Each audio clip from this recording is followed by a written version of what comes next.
At 'di ba? sigurado napapatok 'to sa takilya. Oo. Patok na patok, Oo. putok na putok sa Oo, takilya.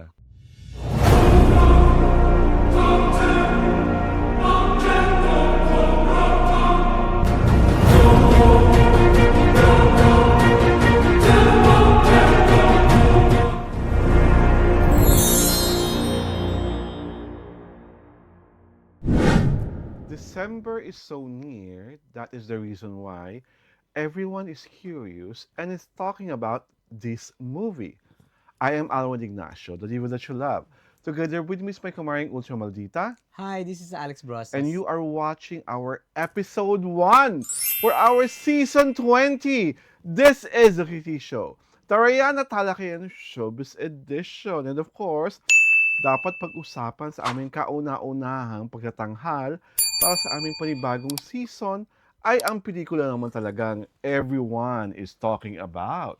Yeah. Everyone is curious about. Dahil bumabalik ang Shake, Rattle, and Roll, isa sa pelikulang in competition sa paparating na film festival. Ito na nga, meron itong title na Evil Origins, mare. Ang tanong ng tao, papatok ba ito sa tequila o puputok? What say you? Of course it will. Mhm. Tawag dito, kasi yung franchise na Shake, Rattle, and Roll, ano siya, inaabangan Mhm. every Christmas. Yes. It's something that is that it's something that people are looking forward to Mhm. every Christmas time. Ano na yun yung branding na yun Mhm. binigay na sa kanila yun. Tradisyon na yan. Oo, it has become a tradition. It has become a practice. Yes. Mm-mm. And what I also love about this Evil Origins is how coordinated and how complementary yung mother and son tandem ng Regal. Si Miss Rosel Monteverde at si attorney, is it attorney? Kate. Attorney Kate Monteverde in bringing together a different spin to the Shake, Rattle, and Roll franchise. Gusto ko yung talagang bilang magnanay, magkahawak kamay sila, Mm-mm. nagtutulungan, at pinapaalam sa lahat kung bakit kailangang panoorin at tangkilikin ang Shake, Rattle, and Roll. Ako, curious ako because, especially from Attorney Kate, he keeps on saying, tong kwentong to na mangyayari sa 1775, sa 2025, at sa 2050, ay merong isang pagkalaki-laking elemento na magkakarugtong. Mm-mm. Di ba? Na that is something that never happened to the former Shake, Rattle, and Roll. Parang stand-alone siya. Yeah. Iba lang, ito lang ang kwento ni story A, B, and C. But this time, there's an element or a character, I May suppose, coherent na factor. may na factor na manggagaling sa from one episode to jump to the another episode and to another episode. So may evolvement na mangyayari sa story. Oo. So you need to watch first the 75, 1775 and then you jump to 25, 25 and 2050 na futuristic. oo. Pinaka-curious ako sa 1775. Kasi gusto Period ko, yun, period is during the Spanish time. Gusto ko kasing malaman talaga doon is paano ang isang beaterio, lugar ng mga madre, kung saan sila nag-aaral, nagdarasal, gano'ng kalakas yung puwersa ng kasamaan at kadiliman na nakapasok ka sa isang sagradong lugar tulad ng beaterio. And the fact that you have such wonderful actresses in there, Carla Abellana, who plays Madre Clara, and their sister is Loisa Andalia na novisyada. And there are other novices, di ba? And Janice, of course, who's a Shake, Rattle, Roll staple. Yeah. Tandaan niyo, si Janice po ay part ng kauna-unang Shake, Rattle, and Roll kung saan gusto siyang gahasa-gahasain ng Frigidaire. At ang nagdirect po noon ay ang the great National Artist for Film, Ishmael Bernal. Yung episode niyang Frigidaire. So now, Janice is going to play to the hilt a malditang Madre Superiora.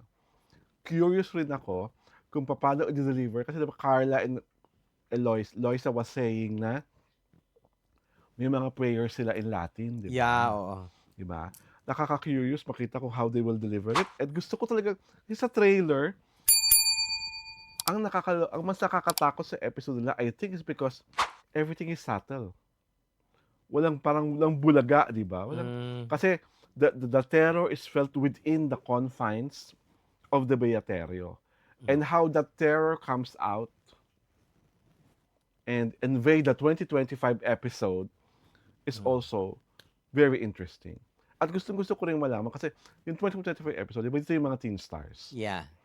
Kaya may Pinagbibidahan mga to ano, nila Francine, Francine, Seth Fideline. 'di ba? At isa sa girl na hindi Oo. kinaya yung question mo. Ay! Aray Lahat ko. sila nagulantang. Parang gusto nila talaga si Sasa Girl lang dapat sumagot. But Oo. in fairness to Sasa Girl, ha, Nag-try.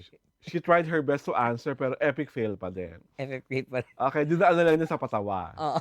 'Di ba? Aray Nagpatawa na ko, lang siya. Diyos At ko. then, mas nakakadagdag ng curiosity is how they are, kasi yung future, Andun din si JM Ibarra tsaka si Fiang Fiang, Smith. Oo. di ba, they're part of the teens Mm. na parang ang dating sa akin ng trailer, parang they were like in a bar, Yeah. dancing, and then like Mm.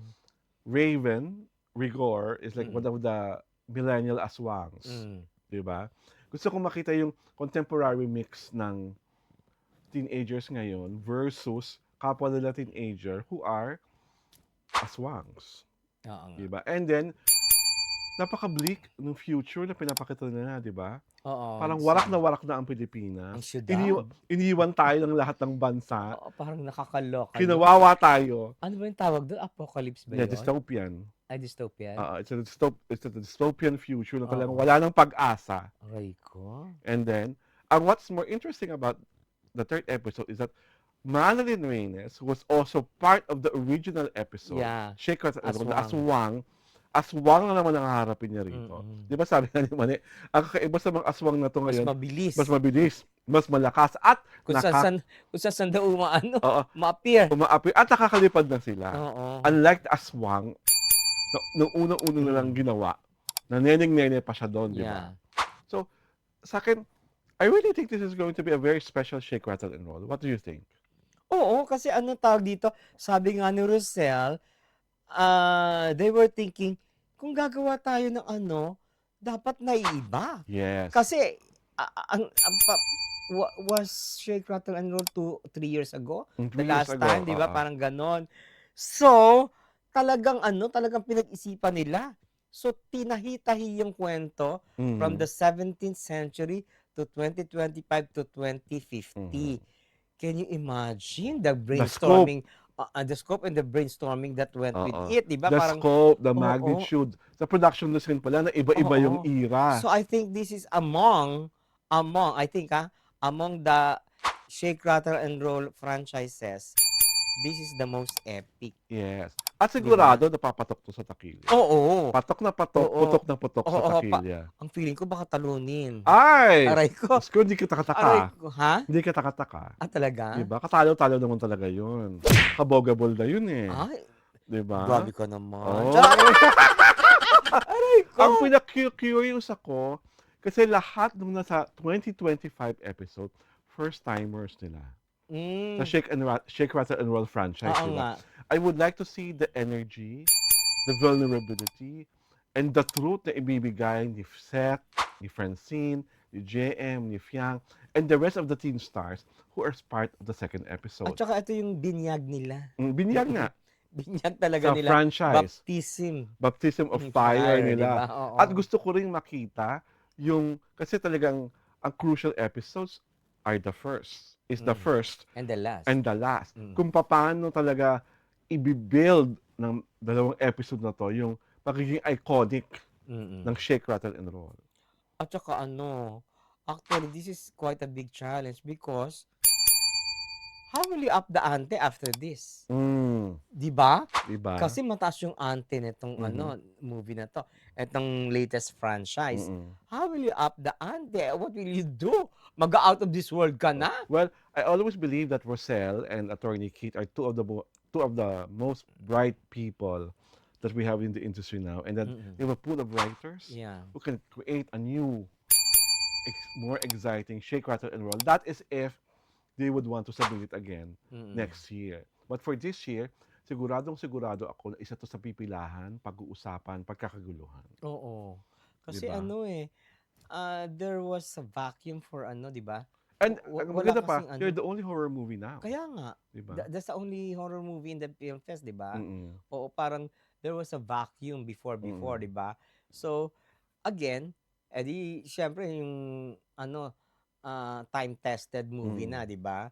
Walang pagkalugi ang movie na yun Oo. actually. I'm Diyos ko, excited also to see what Dustin Yu will bring into the third episode oo, kasi because ang they're like sikat na brother still and at saka Richard, 'di hindi, ba? the Fresco 'no, hiyawan yung mga fans. I Oo. didn't know he was that Popular, 'di ba? popular. He has achieved Iba, his own iba yung Dustin star Yu. I rising. think I like him. Ay naku!